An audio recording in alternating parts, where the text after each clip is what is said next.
Meu nome é Elida Graziani Pinto, sou procuradora do Ministério Público de Contas do Estado de São Paulo e, na verdade, tenho me preocupado com o financiamento constitucionalmente adequado da saúde desde meus estudos doutorais. Minha linha de pesquisa na UFMG já era nesse sentido. No pós-doutorado também tentei comparar o quanto a saúde tinha uma fragilidade jurídica nesse financiamento, nesse modelo de financiamento mínimo, comparando com o parâmetro equivalente da educação. E exatamente porque via uma instabilidade muito grande, acabei tentando sair do ambiente acadêmico, da docência, para aplicar esse debate no campo do Ministério Público, dos tribunais de contas, da aproximação desse gasto, que cotidianamente faz tanta falta na área da saúde, mas mais do que isso, na própria necessidade de a gente aprimorar o arranjo constitucional de proteção do direito à saúde. A ideia de que há uma crise na democracia hoje no Brasil, na verdade, passa até pela real capacidade de a população em geral poder decidir sobre o fluxo dos gastos públicos. Eu preciso trazer esse debate, até porque é a minha área de acompanhamento cotidiano, para a definição das prioridades do Estado. Uma democracia formal que não permita à população, de fato, definir os rumos do orçamento público, não é uma democracia substantiva. Quando a gente promove um processo de redução do espaço democrático apenas a votos quadrienais, apenas a eleições periódicas, isso esvazia o sentido de que a população ser consultada sobre aquilo que é prioridade da ação estatal. Me preocupa muito nesse momento a ideia de que a gente faça, que o país faça um ajuste fiscal constrangendo logo de saída os direitos sociais. Então, se há de fato um embate que coloque em xeque a democracia no Brasil, ele passa inclusive pela perspectiva de que as decisões mais estruturais não estão ao domínio da população. Sequer são apresentadas as outras alternativas menos onerosas para os direitos sociais, quando se fala, por exemplo, num teto fiscal que constrange apenas as despesas primárias. Talvez esse seja o maior exemplo do que seja crise da democracia neste momento para a população brasileira e, em geral, no mundo todo.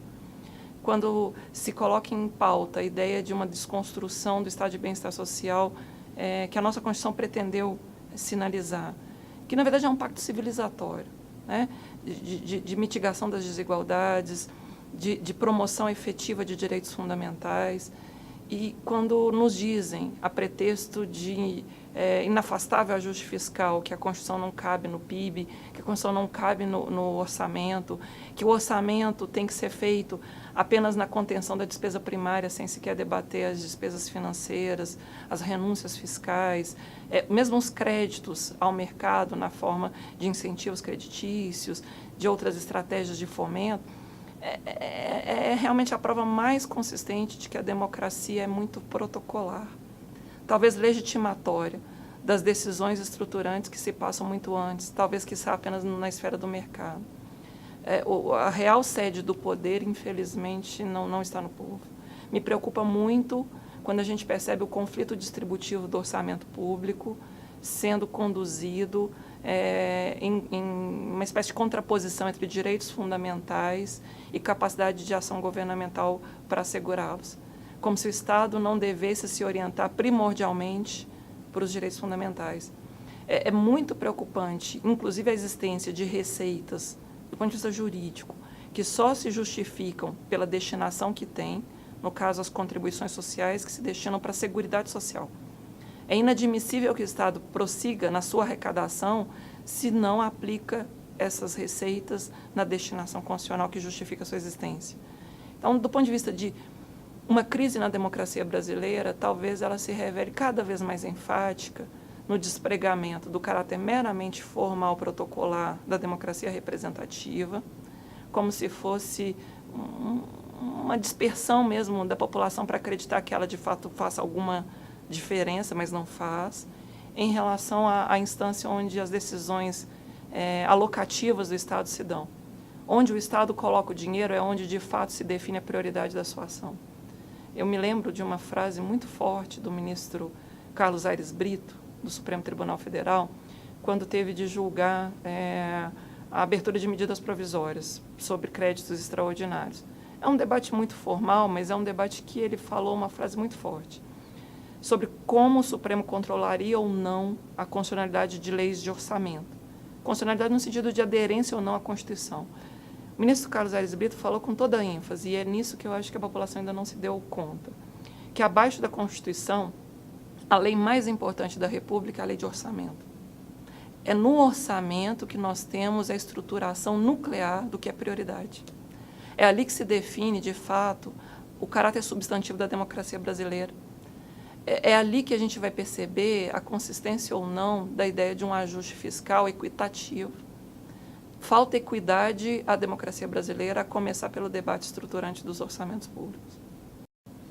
O Ministério Público tem um papel na Constituição de 88 que não é trivial, tampouco de pequena monta. A ideia de defesa da ordem democrática, de defesa da ordem jurídica, inclusive também da promoção dos direitos fundamentais.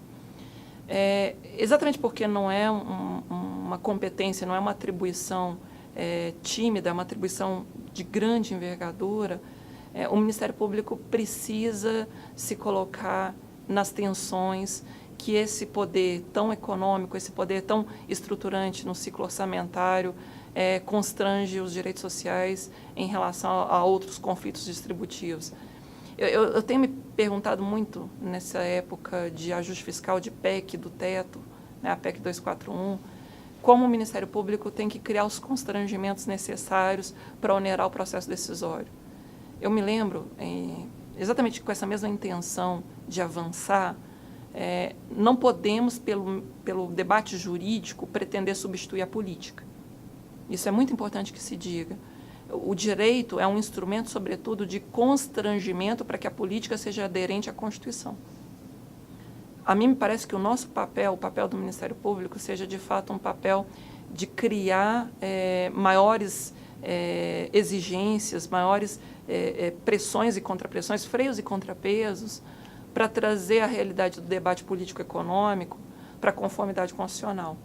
E nisso, a frase que sempre eu retomo comigo nos momentos de mais angústia, no debate com os colegas do Ministério Público e mesmo do Judiciário, é a frase do professor Celso Campilongo, da USP, que dizia que o direito não é varinha de condão que resolve tudo de uma vez por todas, como num passe de mágica. É ingênuo acreditar que o direito tem uma resposta miraculosa para os impasses desses conflitos distributivos, para as desigualdades e mazelas sociais. O direito, dizia o professor Celso Campilongo, é como se fosse uma bengala de cego, que vai tateando às escuras os limites da convivência possível. Mas se nós, do Ministério Público, não opusermos os limites, os políticos acreditarão que podem tolher os direitos fundamentais da população.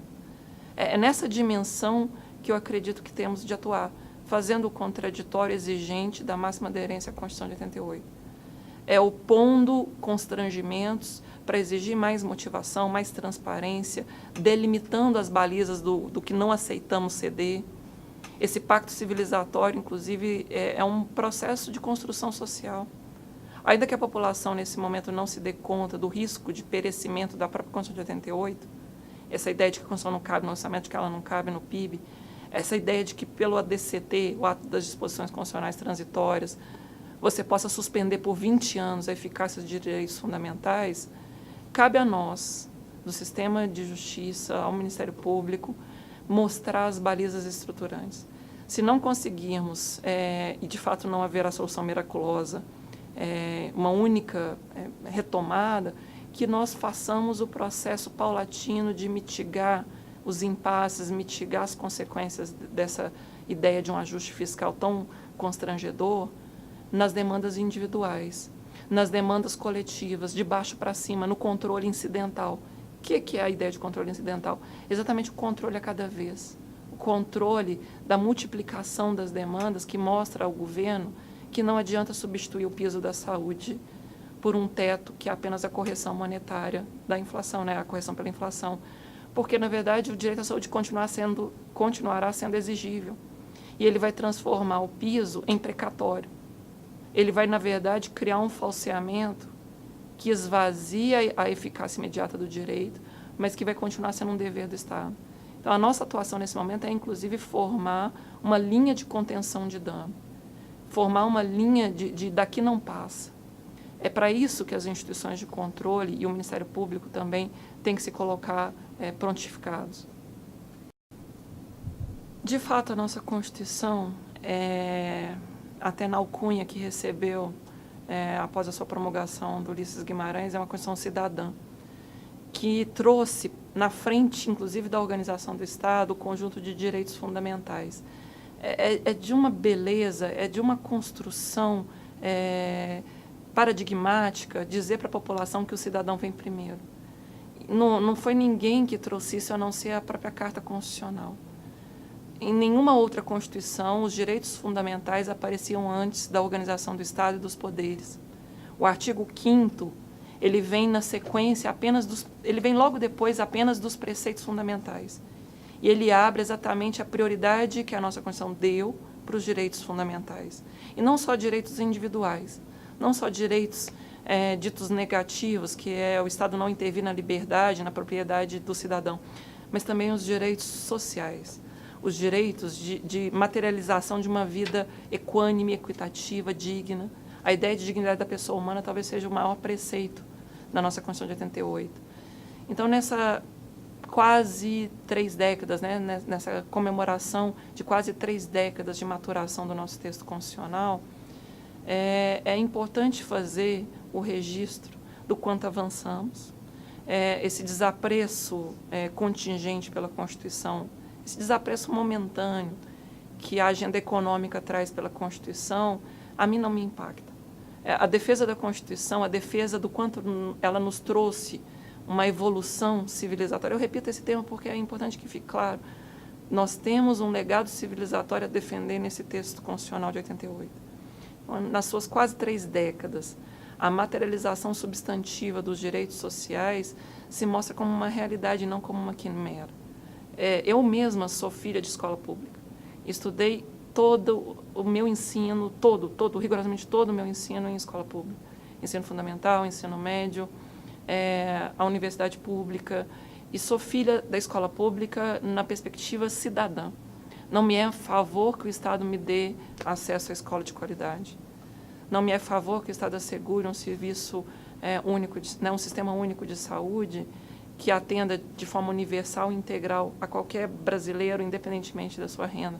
Então, o debate de focalização de políticas públicas apenas sobre os mais pobres mitiga a perspectiva, inclusive, republicana de direito fundamental. Todos somos iguais. É importante defender exatamente essa dimensão republicana da universalização de direitos sociais. Por isso, a própria Constituição também identificou mecanismos de custeio.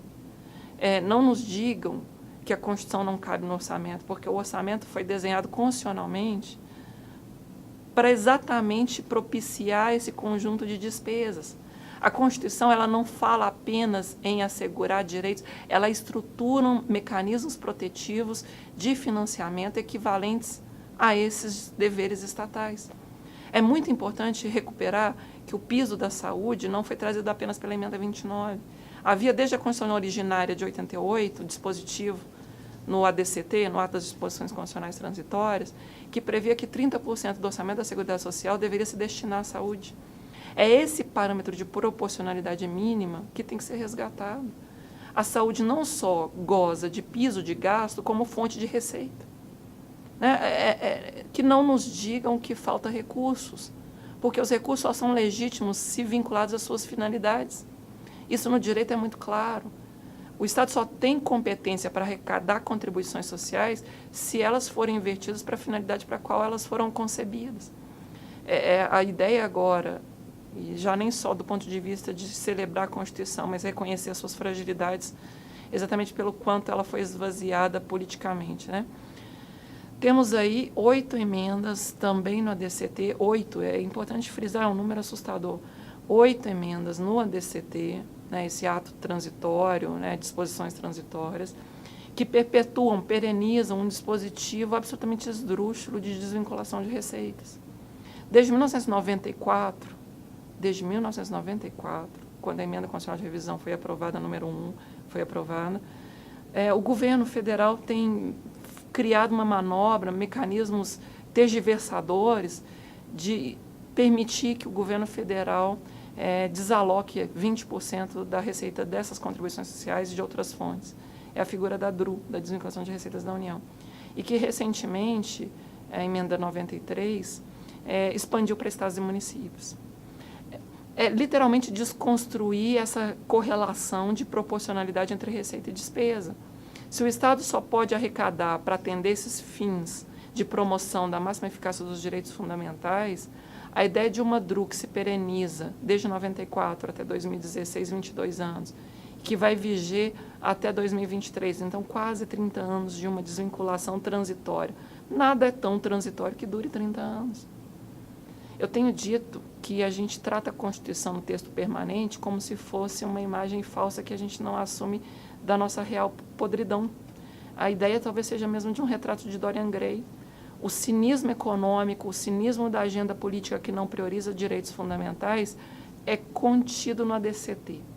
Como se estivesse enganando a população, dizendo que os dispositivos civilizatórios do texto permanente persistem lá.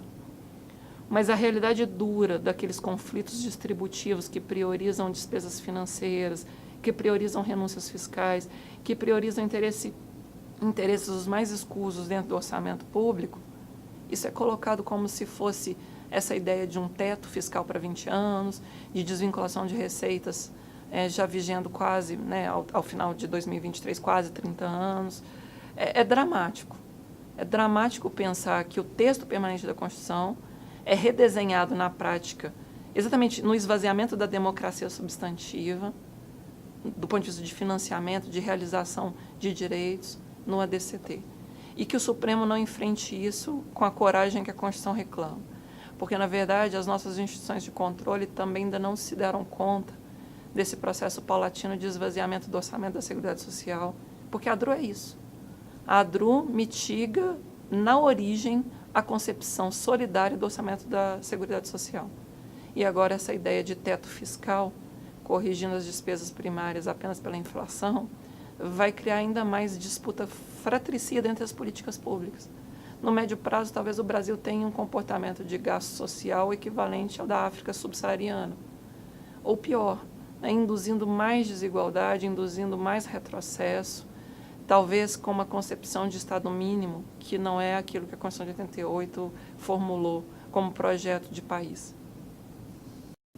Do ponto de vista do financiamento da saúde pública no Brasil, é fato notório, reconhecido, uma tendência de subfinanciamento. Mais recentemente até temos pensado num desfinanciamento, ou seja, retirada deliberada de fontes que até agora, mesmo pequenas, reduzidas em relação às suas demandas, eram mantidas. Então o risco agora é de desfinanciamento e não apenas só subfinanciamento. É muito preocupante que, de novo, retomando a perspectiva de que desde o texto originário da Constituição de 88 já havia uma proporção de aplicação do orçamento da Seguridade Social para a saúde, que agora a gente perca essa referência.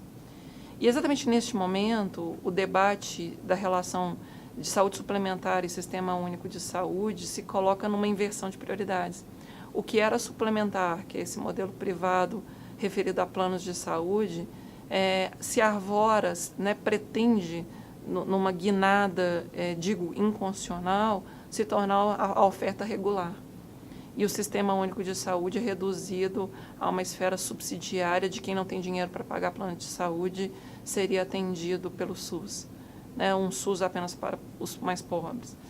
De novo, o debate sobre focalização, reduzindo o campo de proteção do direito, reduzindo sua dimensão republicana de um direito de todos e defendido por todos. Exatamente porque é um problema tão difícil, tão crônico, e tem a ver, inclusive, com o caráter meramente formal, protocolar da nossa democracia, sobretudo na deliberação dos recursos orçamentários e financeiros do Estado, é importante retomar a dimensão de uma outra fonte de custeio, que não seja apenas essa mendicância que as prefeituras, que os estados vão no processo de buscar emendas parlamentares ou migalhas de financiamento. É muito importante superar essa perspectiva de que a saúde não pode ficar refém de uma escolha discricionária a cada LOA, a cada orçamento. LOA é Lei Orçamentária Anual. Então, a cada processo de aprovação anual de orçamento, para pingar isoladamente uma outra emenda ou pingar isoladamente um pouquinho mais de dinheiro. Não, é uma política pública que precisa de estabilidade de custeio. É uma política pública que traz consigo a ideia que nós no direito chamamos de dever de continuidade do serviço público. O princípio da continuidade do serviço público não pode ser descontínuo, não pode ter solução de continuidade. Mas, para tanto, a gente precisa retomar de novo a matriz constitucional. Mais do que nunca, ao invés de soluções contingentes, ao invés de devolver para a aridez do debate orçamentário, que se passa muito na perspectiva de um jogo de barganha restrito, e por isso mesmo muito instável, ano a ano, cada parlamentar decide ou não fazer emendas, o executivo decide ou não dar sua tônica de curto prazo, porque quer se reeleger ou porque quer formar um sucessor. A gente precisa resgatar no custeio do SUS o seu caráter estruturante, inclusive definido constitucionalmente. É uma política pública que tem que ser viabilizada, inclusive com os instrumentos econômicos para tanto. Nesse momento, não vejo solução outra a não ser recuperar o assento constitucional da relação de proporção que o orçamento da Seguridade dá. As receitas referidas às contribuições sociais devem ser mantidas apenas no tripé saúde, assistência e previdência. A ideia de uma desvinculação perene e essa ideia de que os pisos vão ser apenas corrigidos pela inflação é inconstitucional. E por isso mesmo precisaríamos agora fazer um debate de rigidez constitucional em relação a todas essas propostas. Não são constitucionais, temos que denunciar isso com toda clareza. E nem que a população entenda que essa contenção de danos desse momento de ajuste fiscal tenha que ser feita com a multiplicação de demandas sobre o orçamento, com bloqueio de recursos, com pretensão de mostrar ao poder público que ele não pode tudo. O Estado pode, de fato, manejar diversas competências, mas nenhum governante pode simplesmente aviltar a Constituição. Né? Ele não pode simplesmente negar que o seu poder só é legítimo quando aderente e submisso, sujeito aos ditames constitucionais. Então, não se trata de buscar fonte nova de dinheiro para a saúde, mas exigir a máxima vinculação às fontes que já existem. A gente precisa, inclusive, tomar muito cuidado para governantes que oferecem soluções milagrosas, mas que depois falseiam a contabilização do dinheiro da saúde. O grande problema da CPMF, né, da contribuição provisória sobre movimentações financeiras, foi a promessa de que seria um dinheiro novo para a saúde, quando, na verdade, o governo fez uma espécie de vaso comunicante, um sistema de vasos comunicantes. Em tese, até entrou um pouco do dinheiro da CPMF, mas saiu o dinheiro dos impostos, que é a fonte livre de recurso. Não adianta prometer solução milagrosa. A gente tem que buscar a aderência. De novo, a fala do professor Celso Campilongo, tateando às escuras os limites da convivência possível, tornando cada vez mais consistente a ideia de baliza, de limites, de definição de um regime jurídico mais seguro.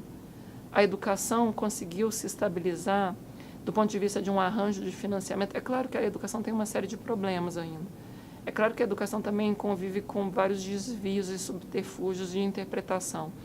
Mas a educação tem um arranjo mais estável, exatamente porque conseguiu definir no próprio texto constitucional a distribuição de responsabilidades federativas.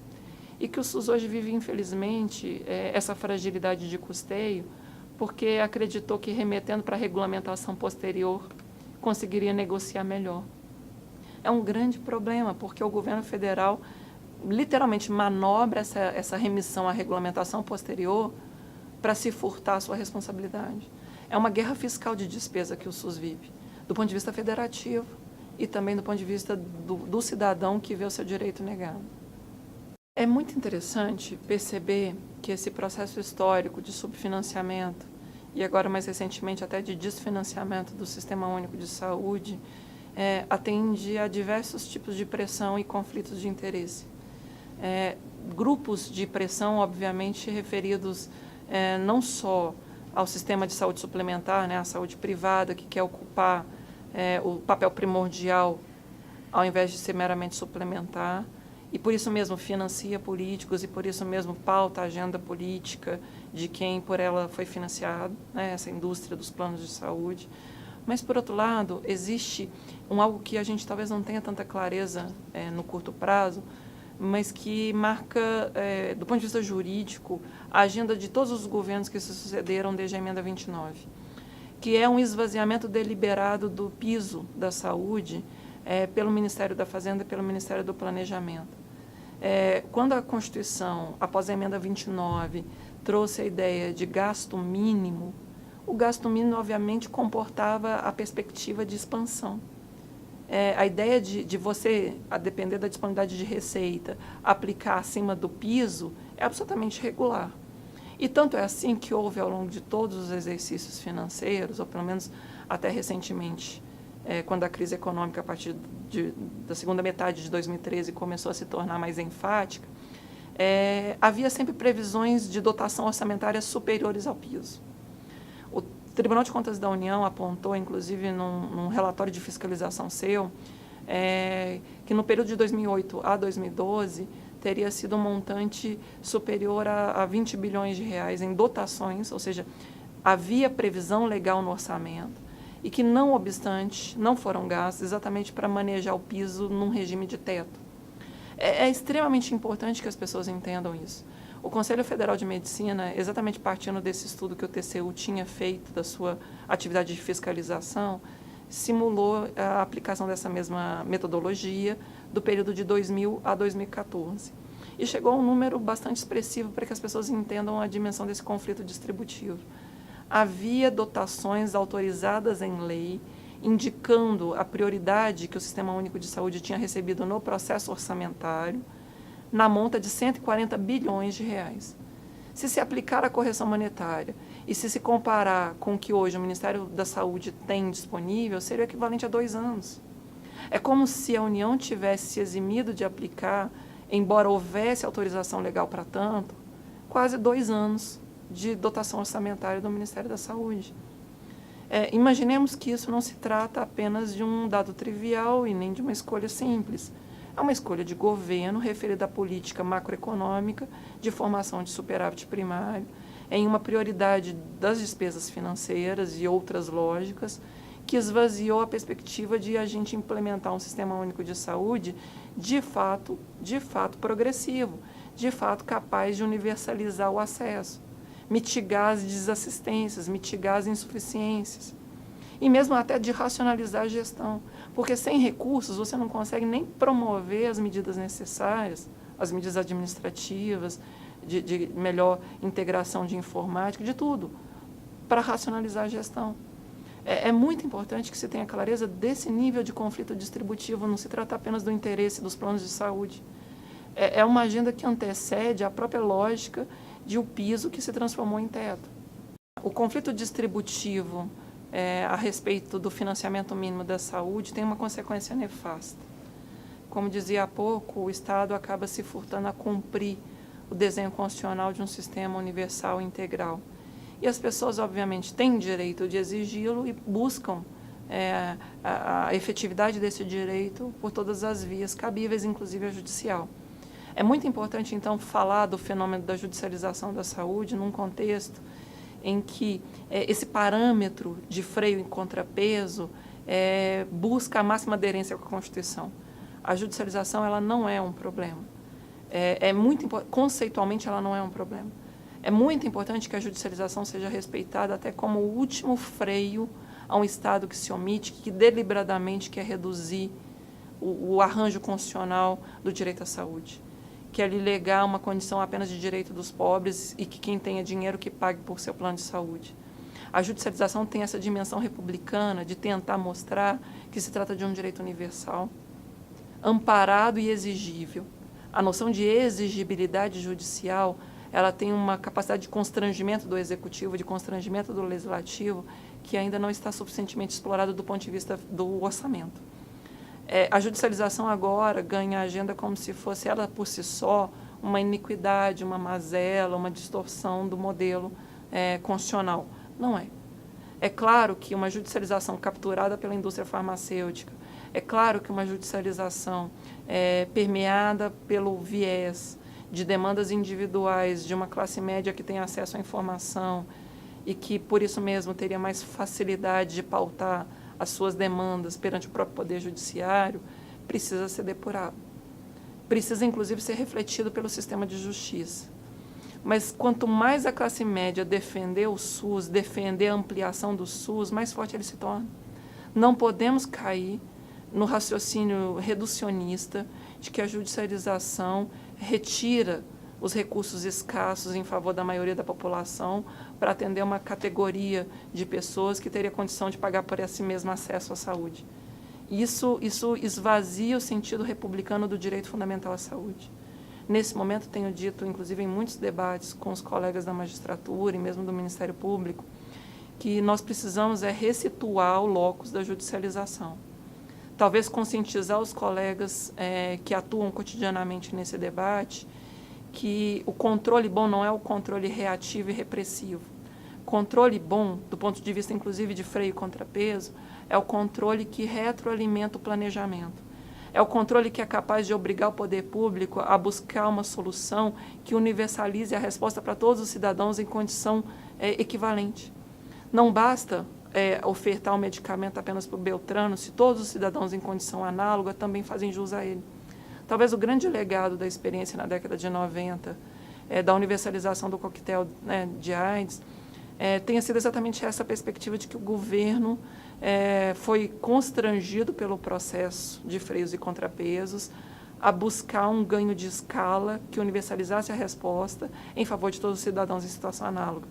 O próprio Supremo Tribunal Federal, quando da discussão da suspensão de tutela antecipada 175, fez uma audiência pública belíssima, debateu com a comunidade, com a sociedade em geral, a comunidade acadêmica, com a sociedade em geral, sobre a judicialização da saúde.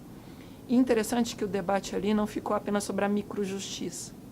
O ministro Gilmar Mendes, então relator e que provocou aquela audiência pública, convidava toda a comunidade jurídica, todos os operadores do direito, a pensarem a macrojustiça da proteção do direito à saúde. E certamente a macrojustiça da ideia de um SUS constitucionalmente rígido passa pelo financiamento adequado, por uma regulação aprimorada, por uma atualização tempestiva das listas oficiais, por uma perspectiva que, de fato, trabalhe o Sistema Único de Saúde, não como uma mendicância de quem não pode pagar por planos de saúde. A judicialização não é mendicância de quem quer que o Estado faça aquilo que ele poderia pagar se tivesse condições para o plano de saúde. Quem vai ao judiciário exige um direito fundamental em condições republicanas. Falta, talvez, reorientar o foco. Falta, talvez, desbaratar essa fragilidade estrutural sobre a negativa de custeio adequado, sobre, inclusive, a distribuição de responsabilidades no Pacto Federativo, porque a União se omite. A União é regressiva e ela que acaba fomentando a ideia de que os estados e os municípios arquem sozinhos, aquilo que, se ela universalizasse, teria uma responsabilidade muito maior. Então, de uma certa forma, a judicialização interessa à União.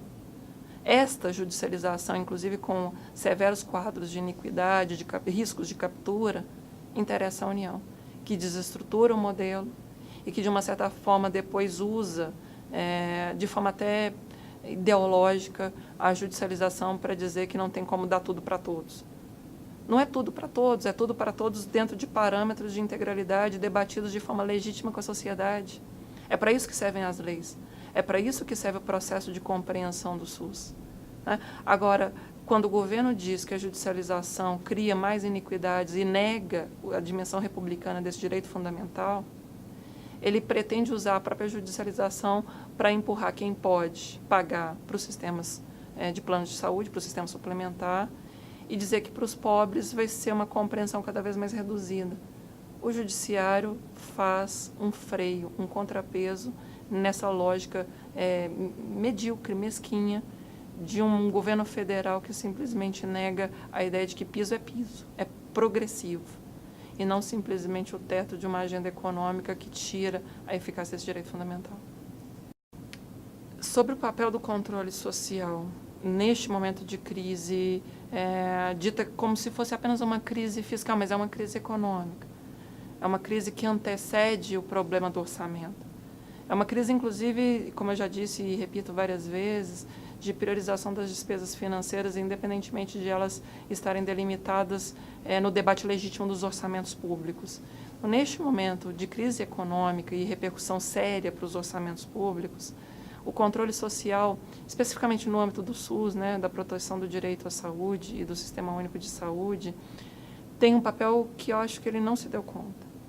Ele tem que exigir, isso eu estou falando agora de um exemplo prático, eu não estou falando de conteúdo abstrato, longínquo, mas neste momento em especial eu acredito ser muito importante que o Conselho Nacional de Saúde, que os conselhos dos entes subnacionais, os conselhos sociais dos entes subnacionais de saúde, promova a exigência da consolidação de todos os critérios de pactuação federativa. O rateio a que se refere o artigo 198 da Constituição é tratado como se fosse uma escolha discricionária do Ministério da Saúde por meio de portarias isoladas, desconexas, discricionariamente definidas. Ora, mas a Constituição fala que o rateio é um parâmetro de distribuição equitativa das responsabilidades e dos recursos no âmbito do SUS. Não adianta mais sobrecarregar os municípios. Não adianta mais permitir que os estados simplesmente se retraiam e não cumpram o piso. Talvez, nesse momento, a melhor forma de promover a defesa do SUS e do direito fundamental à saúde seja falar de que dimensão é essa de rateio, que é obrigatória, mas não é consolidada. O Conselho Nacional de Saúde sabe que precisa receber do Ministério da Saúde a consolidação de todas as portarias, de todas as normas que distribuem recursos conforme a pactuação na CIT, na Comissão Intergestores Tripartite, mas nunca recebeu. Me estranha que, do ponto de vista jurídico, a gente não perceba o quanto isso fragiliza todo o restante. Se o Conselho sabe, na forma do artigo 17 da Lei Complementar 141, que ele precisa aprovar uma regulamentação do rateio conforme o que foi pactuado na CIT, pela União, pelos estados, pelos municípios. E isso até hoje não aconteceu, e vejam, já são 4 anos de Lei Complementar 141. É uma omissão inconstitucional do governo. Se até hoje essa consolidação de tudo que é pactuado federativamente ainda não chegou, quando vai o debate para o judiciário sobre a falta do dinheiro federal e o quanto a União se comprometeu com cada estado, com cada município, nós não temos sequer um instrumento de pressão, porque nós aceitamos que a União ficasse de forma muito discricionária e seletiva, usando uma estratégia de mendicância política dos próprios prefeitos, dos próprios governadores, para liberar a conta-gotas portarias de incentivo. A gente precisa ter consciência dos instrumentos jurídicos de proteção, até mesmo do federalismo cooperativo no SUS. Ou são consolidadas essas portarias num grande instrumento jurídico, normativo, de distribuição de responsabilidades e recursos no rateio do SUS, ou, de fato, a gente vai continuar nessa guerra fiscal de despesa. Diante de uma ideia de PEC de teto fiscal que vai congelar por 20 anos o piso da saúde, diante de uma sobrecarga muito grande de custeio sobre os municípios, que não tem mais de onde tirar recursos, e diante de alguns governadores que simplesmente pararam de cumprir o piso. Nesse sentido, veja, Rio de Janeiro, Minas Gerais, o Rio Grande do Sul, vários estados simplesmente se tornaram francamente inadimplentes. Então, talvez o momento seja mesmo de levar o direito à saúde a sério, do ponto de vista do seu financiamento. Temos que judicializar o financiamento adequado, constitucionalmente adequado do direito à saúde. Chegou a hora de tratar o orçamento como lei, que de fato é, como algo tão exigível quanto o tratamento individual que demanda um remédio específico. Os conselhos precisam chamar para si a rigidez normativa constitucional do financiamento mínimo da saúde. Não há tanta lacuna que permita um ministro escolher de forma discricionária, por meio de portarias, milhares de portarias, o quanto cada ente vai ter. Há de haver a consolidação, há de haver o rateio estruturado, consolidado, prévio, até para induzir um planejamento que, de fato, racionalize os recursos. Nenhum gestor municipal hoje sabe, de fato, quanto tem direito de receber no Ministério. E isso vai gerando um efeito cascata de justificativas implausíveis de por que ninguém fez, ou por que alguém fez e por que fez mal feito. Nós não conseguimos fazer o percurso adequado de por que o SUS não funciona. Quem está sendo omisso do ponto de vista federativo só tem uma certeza, Quem está arcando com a sobrecarga fiscal hoje são os municípios. Mas há responsabilidades no nível da União. Há responsabilidades no nível dos estados, que podem ser punidos, inclusive, com bloqueio dos seus recursos. Esse é o artigo 160 da Constituição. Os conselhos sociais precisam se empoderar daquilo que a legislação já lhes atribuiu. Nenhum ente, eu digo, nenhum órgão, nenhuma estrutura recebeu mais competências de fiscalização na Lei Complementar 141 que os conselhos sociais. Isso tem que ser dito, isso tem que ser retomado numa perspectiva de consciência da responsabilidade. Os conselhos têm uma responsabilidade que ainda não manejaram a exaustão. E não adianta fazer um debate vazio, um debate simplificado, ideológico, sem manejar os instrumentos e competências que a legislação atribuiu. Nesse momento, talvez seja o tempo de exercer aquela bengala que, tateando as escuras, enfrenta e diz: poder político, poder econômico, daqui não passe. Essa é a zona de proteção definida pela nossa legislação, pela nossa pactuação civilizatória, sobre o que o direito à saúde tem de mínimo, de compreensão, inclusive de que os governantes não podem aviltar. É contenção de arbitrariedades. Eu realmente acho que os conselhos precisam fazer a contenção do arbítrio. A legislação lhes atribuiu inúmeras competências. E, se necessário, eu gostaria de dizer a todos os conselheiros na área do controle social da saúde: contem com o Ministério Público. Nós temos que somar esforços. O melhor modelo de controle num regime democrático não é o de um único grande controlador que pode, claro, acabar se desvirtuando. O modelo bom de controle, além daquela ideia de que é aquele que retroalimenta o planejamento, é o controle que se articula em rede, como que comporta sucessivas, como que criando elos, interconexões de diálogo, para, se uma comporta falhar, a outra promover a contenção. Nunca foi tão importante fazer contenção de danos para que a gente mantenha o legado civilizatório do direito fundamental à saúde na Constituição de 88 como agora. Que os conselhos saibam que podem contar conosco. Apenas como palavra final, queria dizer que sou também uma sebiana, ainda que atualmente não me mantenha vinculada, mas tive a felicidade de participar do SEBS. A honra de ter sido supervisionada em estudos pós-doutorais pela professora Sônia Fleury. E me lembro, num determinado momento, em que apresentava meu trabalho de estudos pós-doutorais, não propriamente uma banca, mas numa mesa generosíssima de professores, a Sueli Dalari me dizia: seja militante da defesa do direito à saúde, não seja apenas uma acadêmica teórica. Na época eu era professora da UFMG e, de tanto aquela frase me soar fundo na mente e inquietar o sentido existencial de que não se pode esconder debaixo da mesa a luz que deve mobilizar o processo de convicção, humildemente fui voltar a estudar para concurso. Já doutora, com pós-doutorado, fui para banco de cursinho para ingressar no Ministério Público. Conhecimento que não impacta a realidade acaba se tornando conhecimento infértil. É preciso fertilizar o mundo, não só provocando reflexões novas, mas intervindo na realidade. Por isso o SEBS tem integralmente o meu apoio, o meu carinho, e a defesa do SUS nos convoca a essa luta. Que simplesmente assumamos o papel de sermos sal que salga e luz que ilumina. E que ilumina do ponto de vista prático naquilo que a gente vê a injustiça acontecer.